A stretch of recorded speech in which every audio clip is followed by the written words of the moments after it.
Hey everyone, and welcome to Old Iron Garage. Thank you for tuning in. So tonight on the bench we have a little 3 horsepower Briggs and Stratton horizontal shaft engine that I got earlier this summer. It was on a cheap little front tine tiller on the side of the road. I picked it up and brought it home, pulled the engine, and scrapped the tiller. So anyways, my only interest was in the engine. The tiller was a very undesirable model. It was about as cheap as it gets. So, but yeah, this is a nice little engine. It looks like a nice little original Survivor. It has all of its original paint and decals. Just very sharp looking little engine for its age. The date code indicates that it was made on the 8th of August, 1980. So, that being said, I would really like to get this engine running and get it cleaned up. It's a nice little original Survivor. So it looks like it was very well taken care of. It doesn't look like it was left out in the elements, like out in the rain and stuff. So anyways, yeah, let's dive in. Let's let you get a little look at it. You know, as you can see, it's very nice looking for its age. All of its original paint and decals. The engine is complete. The only thing I've done to it so far is I went ahead off camera and I checked it for spark. No spark. I checked for oil. It has oil. I sprayed some lubrication in the cylinder and, rotated it. I did that before I checked it for spark. I checked the fuel tank. The fuel tank needs to be cleaned out. The fuel tank is clean, but the fuel in it is not. So, and then I removed these bits here, a pulley and a belt guide. That's about all I've done off camera. Oh, if I haven't said it already, I checked the air filter. The air filter is starting to get a little crumbly, so it will need replaced if the engine runs. So anyways, yeah, let's dive in. We already know it does not have spark. Let's dive in and figure out why it does not have spark. With this engine's age, it should probably have points in condenser. More than likely. So let's go ahead, start getting some of the parts off of it. I'm going to go ahead and start by taking the carburetor and fuel tank off, just to get it out of the way so it's easier to work on. And besides, I am going to have to clean out the fuel tank anyways. The fuel that is in there is all orange. It doesn't smell like varnish. It smells like maybe the fuel is like from last summer or something, from last year. But it's all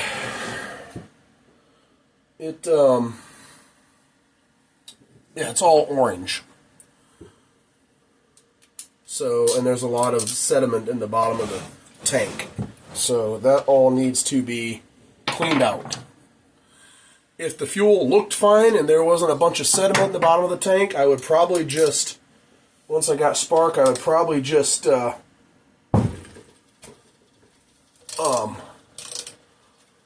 really see what I'm doing here, can you? I would probably just add a little fresh gas to it and try to run it on what's in there. Burn that out of it, but yeah, it's pretty nasty looking. So do not drop the bolt.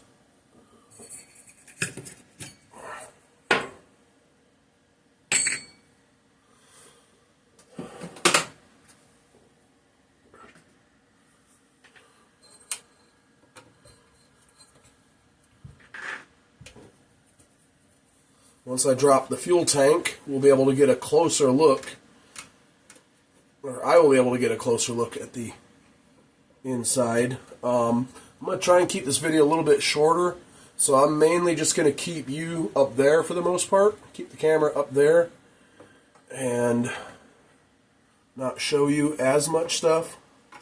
The last video ran a little long, and I decided to split it up into 2 separate videos, make it a 2-part video. So, I don't really want to do that with this one. It's late, I'm tired, but I'm not quite ready to go inside yet. So, I'm going to keep working. But at the same time, I don't want this to drag on all night, and I would like to hopefully see this thing run tonight.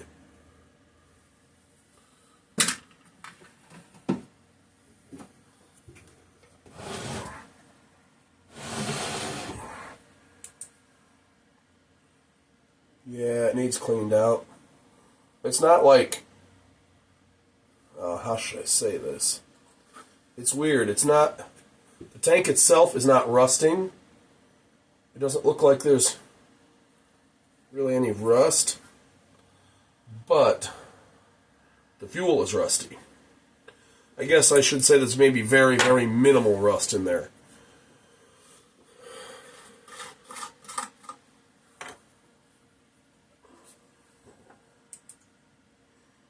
Yeah, very minimal. That should clean up really easy. Really easy.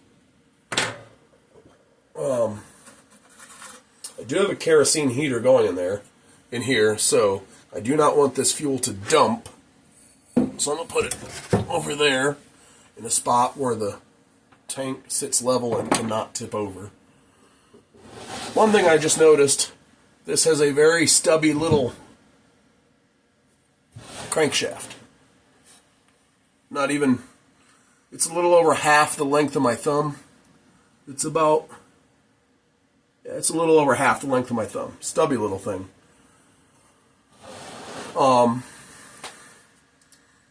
This would probably still be good. That crankshaft could probably still be used for a clutch for a mini bike or a go-kart. Now let's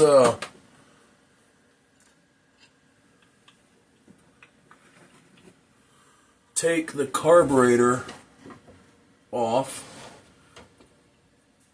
I don't mind working on these carbs, this style carb, but they can be a pain to get off and back on again just because you don't have a straight shot at the bolts, at the screws that hold them on. You got to go at an angle.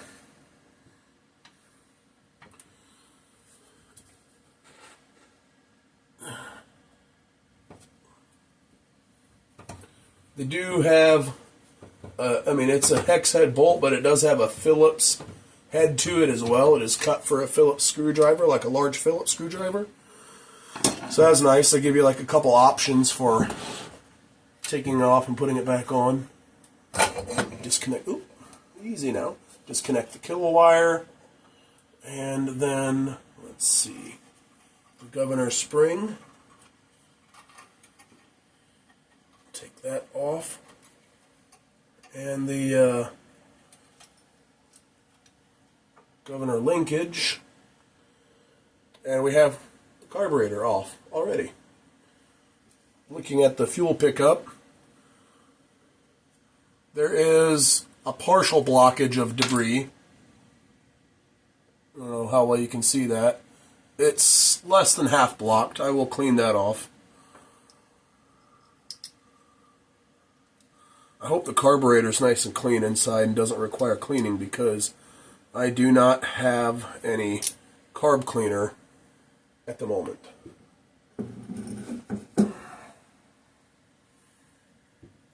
This rubber boot for the breather tube will be needing replaced. You can see light through it, but I have plenty of those lying around that are in good, but they're used but in good condition.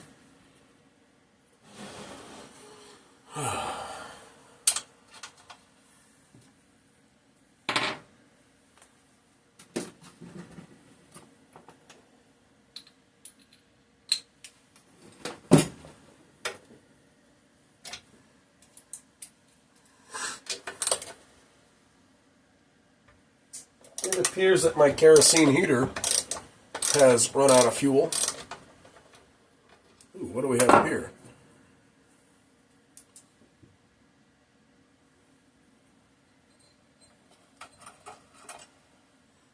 Oh, that's probably just the lubricant that I put in the cylinder.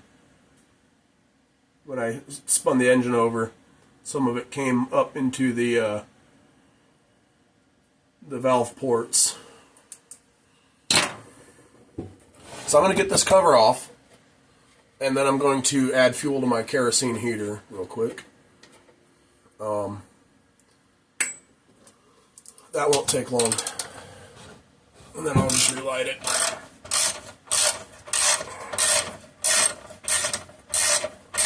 Normally I would do that off camera, but that would require me to merge. I would have to stop the video and start it again, and that would require me to merge the two different video clips.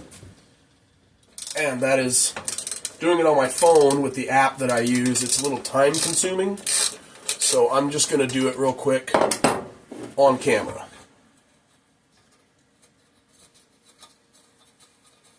Or while the camera's rolling, at least. Not necessarily on camera, but you get the idea.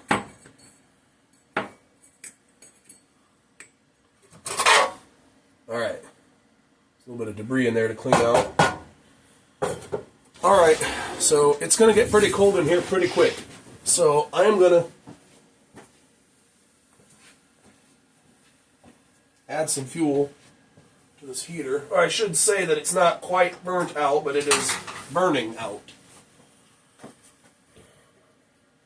as we speak. So I'm going to get some fuel in here real quick. Maybe I won't even have to relight it. I know, don't fuel up a heater while it's still burning. This isn't gasoline, you know, so it's not like I have to worry about the fumes.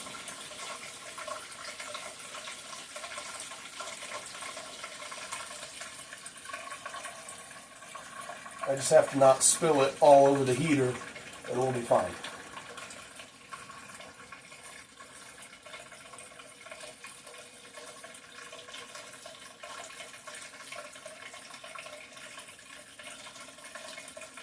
Looks like the flame's coming back up. Awesome.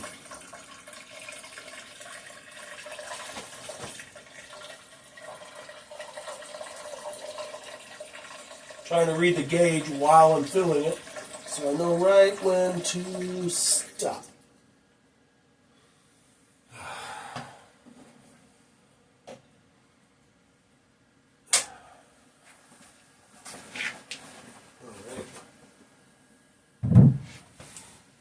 Looks like I got enough to fill it one more time.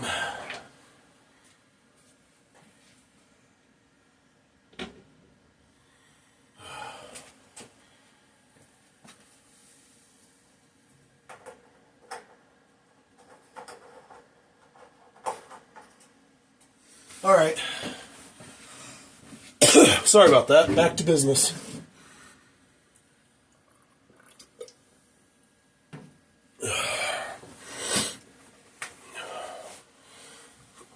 All right, let's take a look here. So this is indeed a points and condenser setup. So the flywheel is going to have to come off.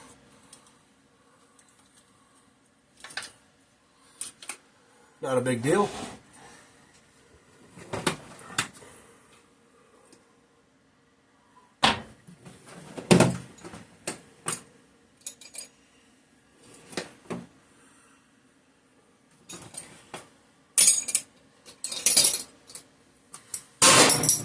Just throw your tools on the floor.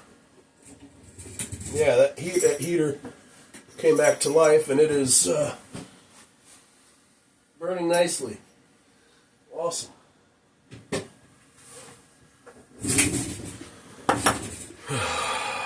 see. What was that, 1/4 inch? Yep.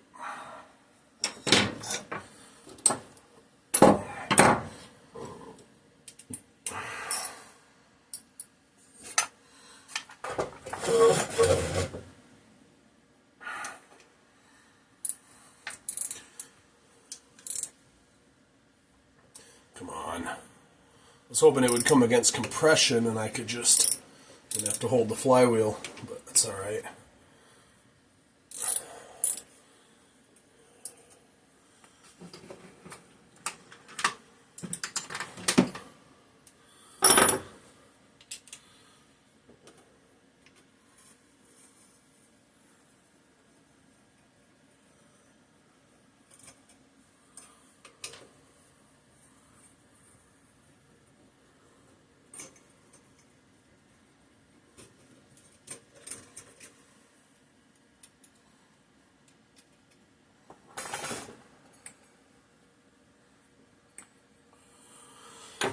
Alright, let's see.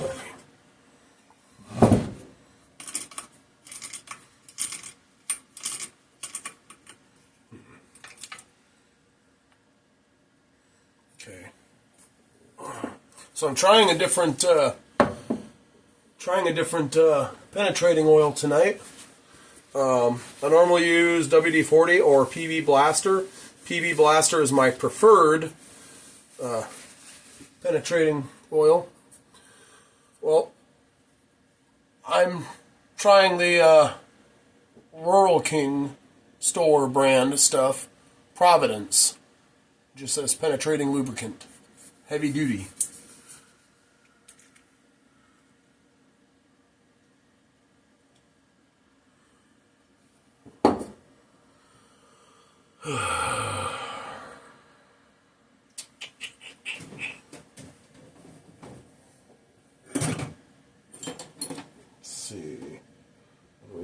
Here, I need to get the actual correct tool to do this. I don't currently have it, so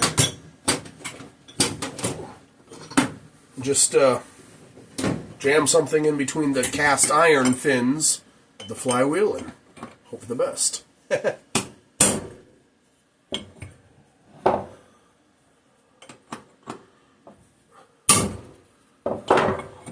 I've not broken a fin off yet. Oop, about to lose our balls. That cover popped off, so I might as well pop this thing off and collect all these balls in here so we don't lose them. That's alright, no big deal. Well, now I can spray some penetrating fluid in there anyways on that end of the threads.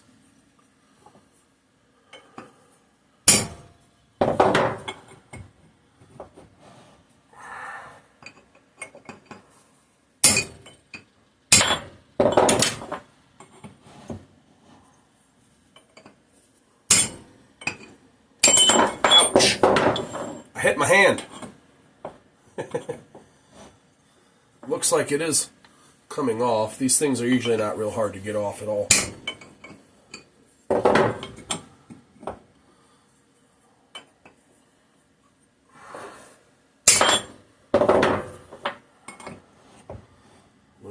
Little by little, making some headway.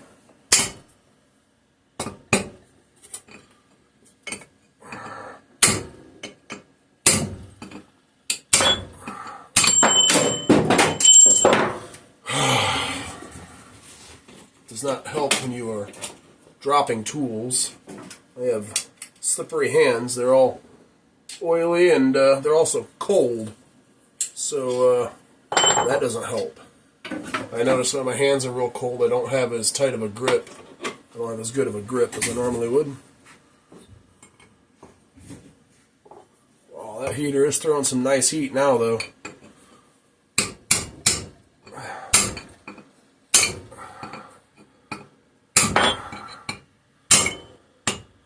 There we go. There we have it. Recoil clutch is off.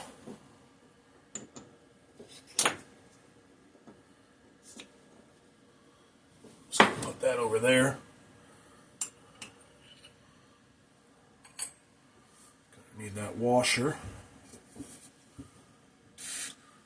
Spray a little penetrating fluid on here, and then on the back side, if we can get it there. I doubt we can. Yeah, not even gonna try.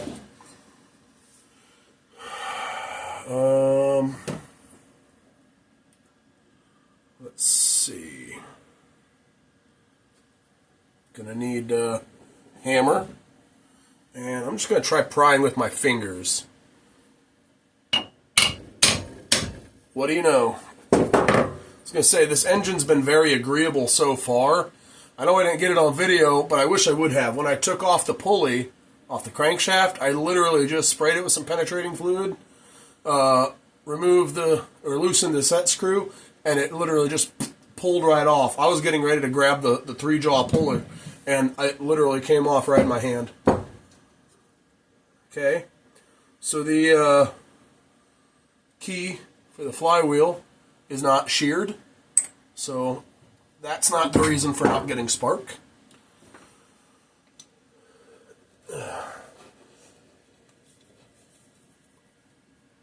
If that key is sheared, you gotta think, you either won't have spark or you won't have spark at the right time.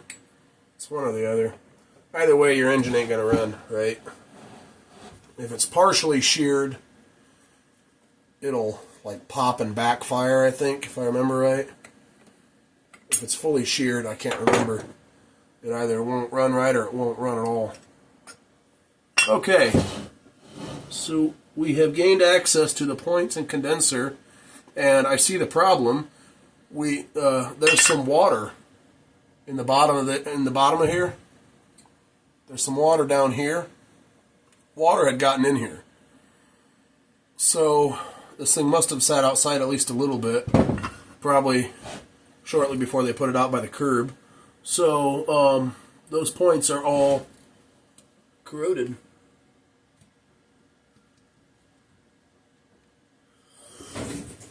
Let me get my points file.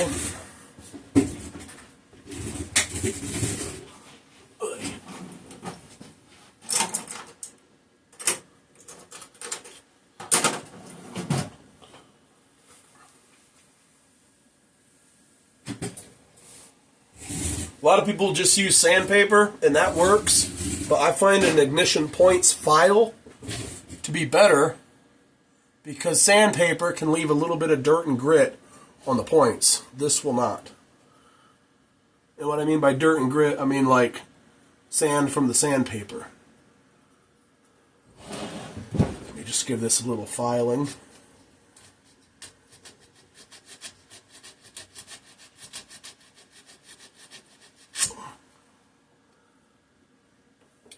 And a little more filing.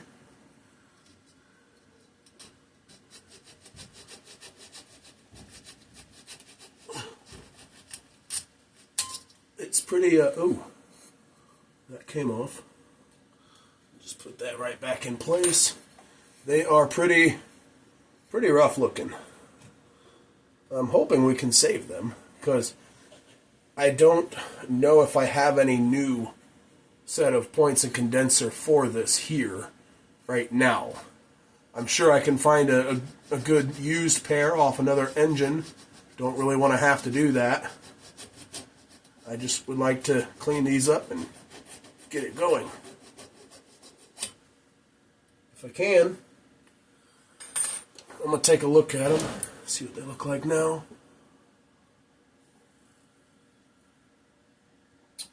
Almost ready.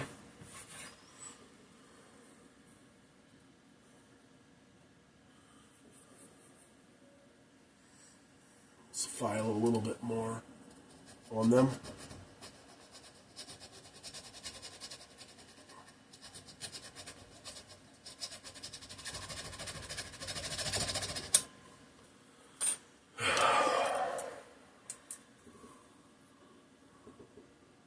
That looks like that should probably do it.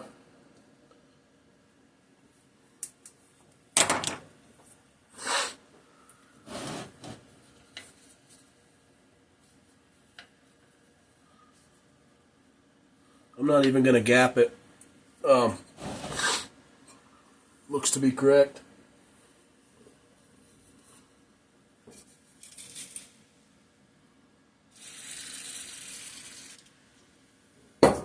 Put a little something on there.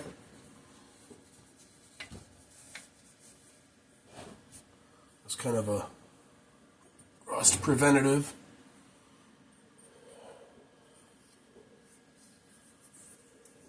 It did get a little bit of water in there, so yeah, I'm going to put a little something on there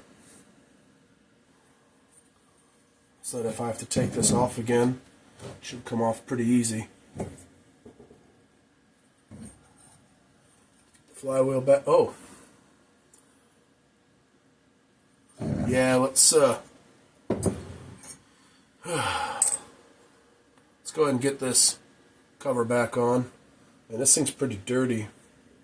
I'm gonna take a moment to take a brush and scrub some of this dirt buildup off of here.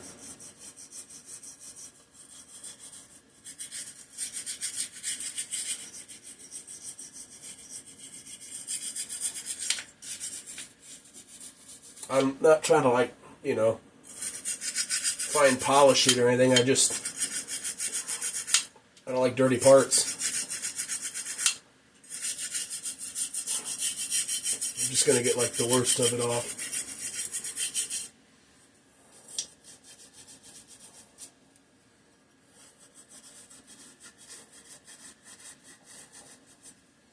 Because it's on there pretty thick.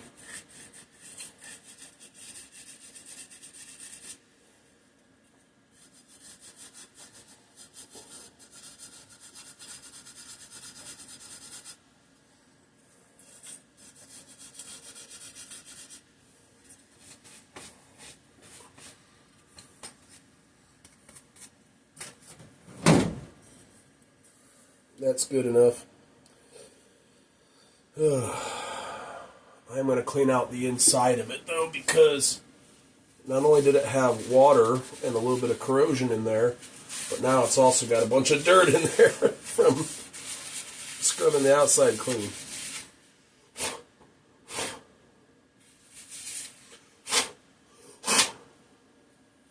Alright, that's good enough. Gooder enough.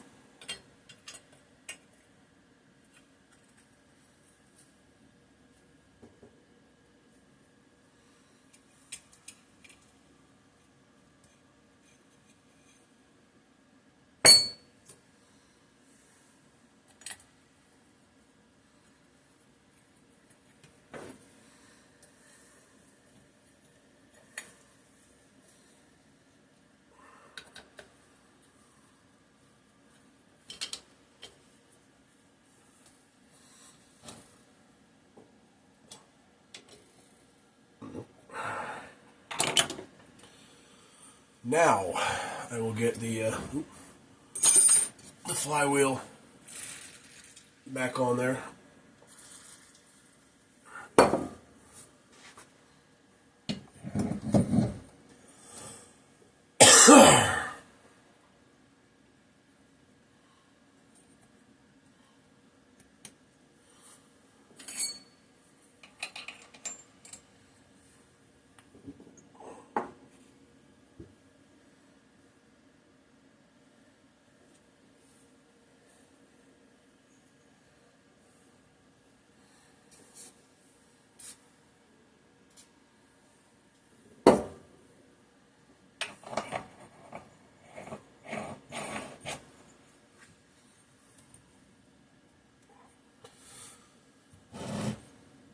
So let's do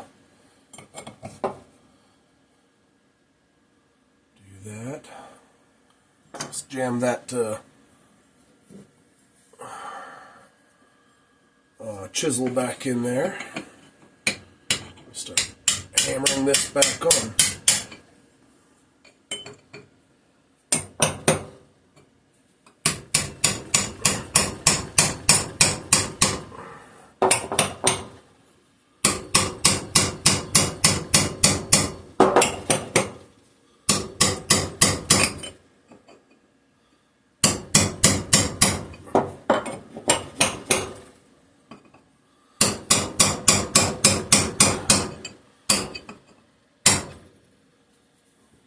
Good enough.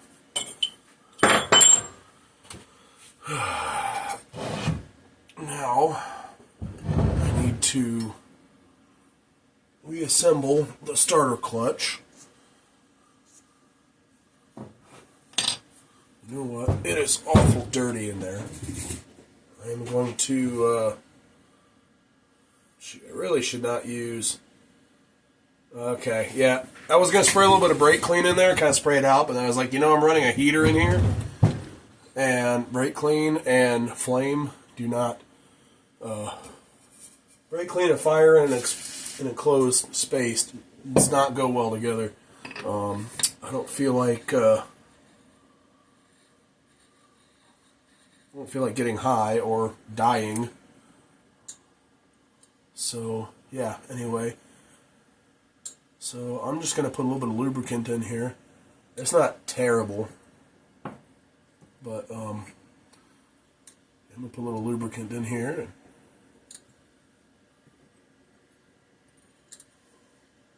hope for the best. Oh, wait. Oh, daggone it. I just messed that all up.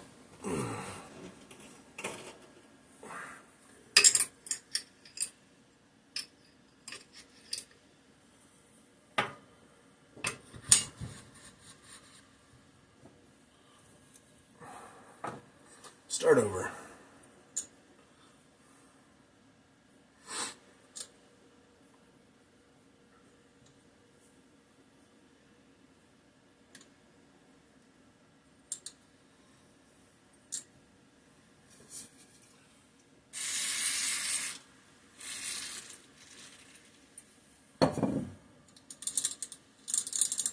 Yeah, it turns real nicely.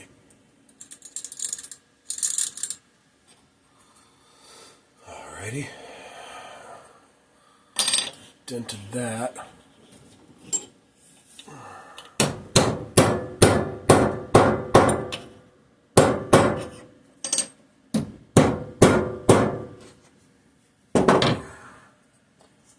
Alright.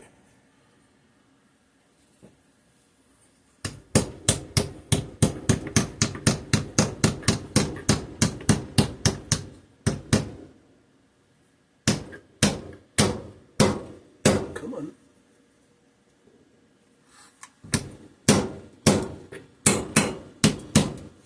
There.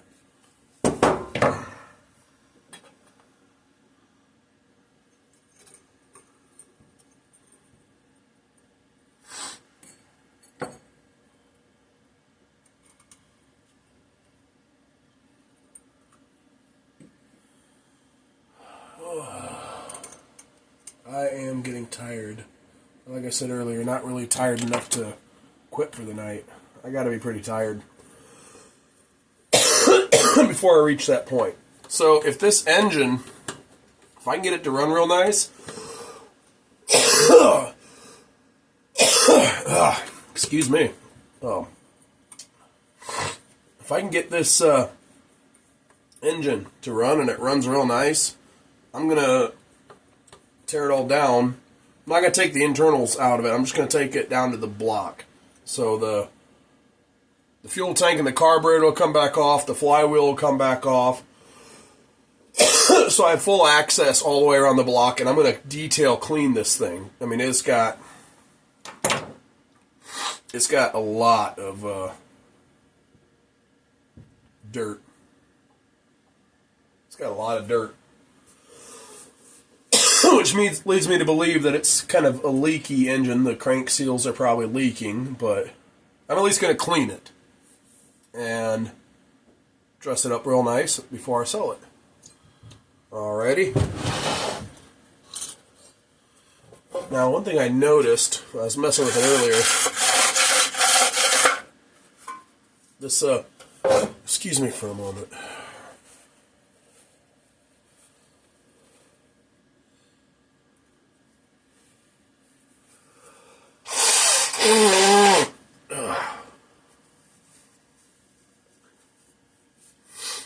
This recoil it was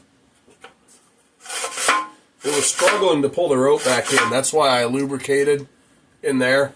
I don't know if you're supposed to or not, or if that'll just attract more dirt in there, but I always do if it's struggling. I'm going to add some lubricant here to the recoil, work it in. I know once I tip it up, it'll all run out, but if I get some in there and I work it in, that's better. Work it in real good. It will help to loosen up the dirt buildup that's in there. And then you just work it in real good, and it helps to clean out the dirt that's built up in there.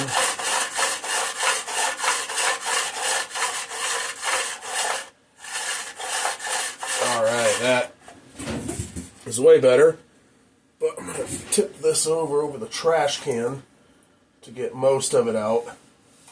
Most of the excess lubricant. It's going to drip out for a little while, but it is what it is. At least the recoil will be working better than it was.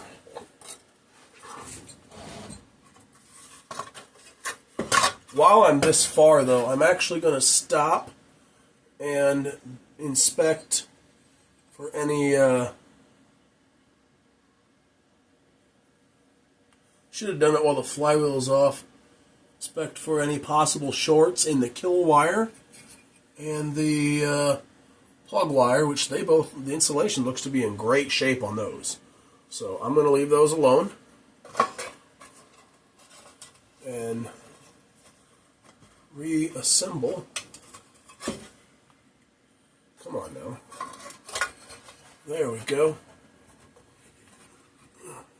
Come on.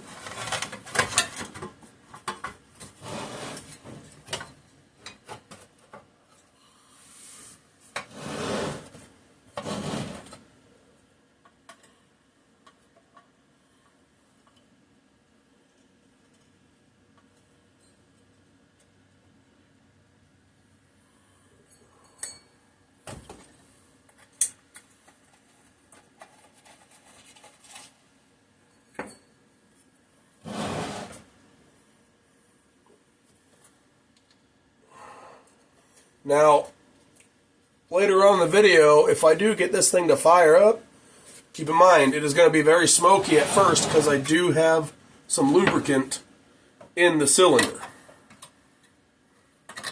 So just keep that in mind. Oh shoot.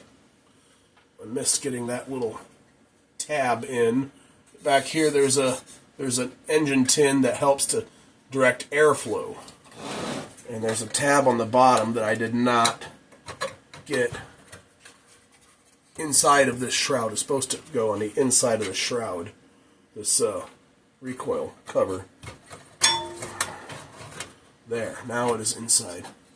This one up top goes inside as well. Now it can go back together.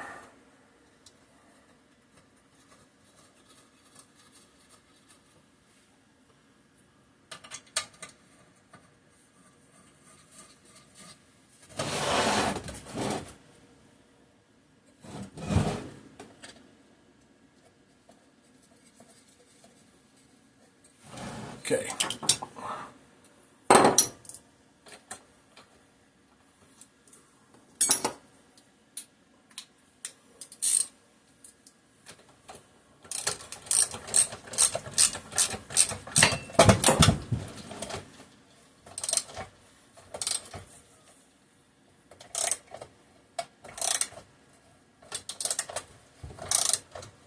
This bolt I noticed was not all the way in earlier,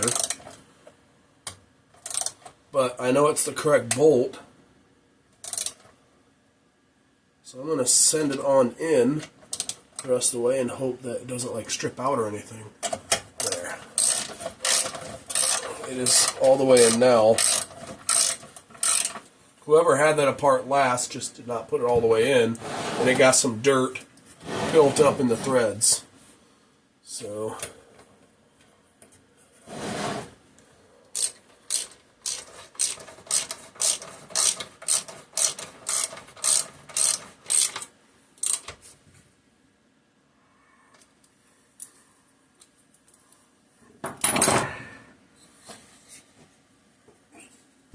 bench is getting a little messy here. mixture of water that came out of the points cover and penetrating fluid. So I'm going to take a minute to wipe this off. I do not like a messy workspace.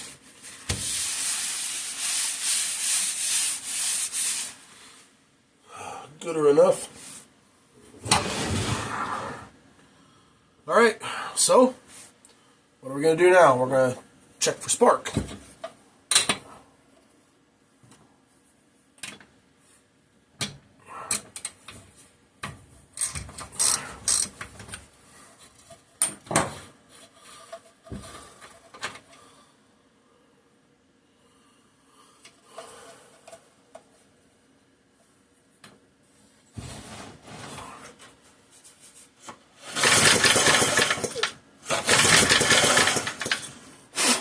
Well, we had sparked the first pull.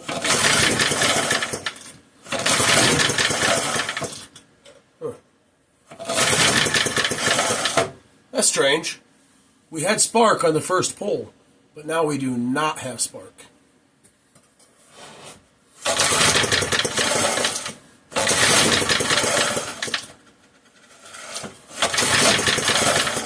Let's try a different spot.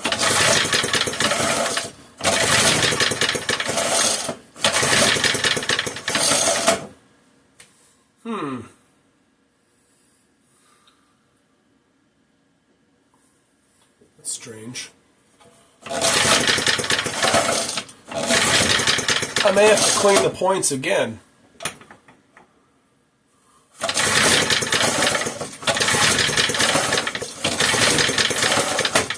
Yep, I am going to have to clean the points again. But this video is starting to run a little bit long.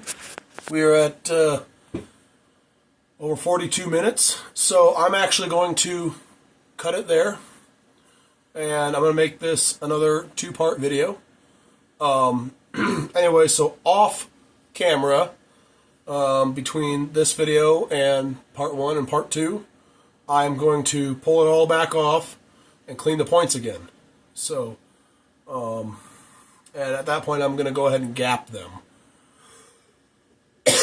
So anyways, but yeah, we had spark on the first pull on every revolution, but after the first pull, nothing. So yeah, we're going to cut the video here. I'm going to get spark, and then I will start part 2 of this video. So anyways, yeah, I hope you guys enjoyed this video, and if you guys like what you're seeing on this channel, if you have not already, please hit that subscribe button. And share this channel with your friends that that are into this sort of thing. If you're into antique garden tractors, specifically in this case Boland's, antique chainsaws, specifically Home Light, and just antique small engines in general, then yeah, hit that subscribe button and share the channel with your friends. Alright guys, thanks for tuning in. I will see you on the next one. Bye.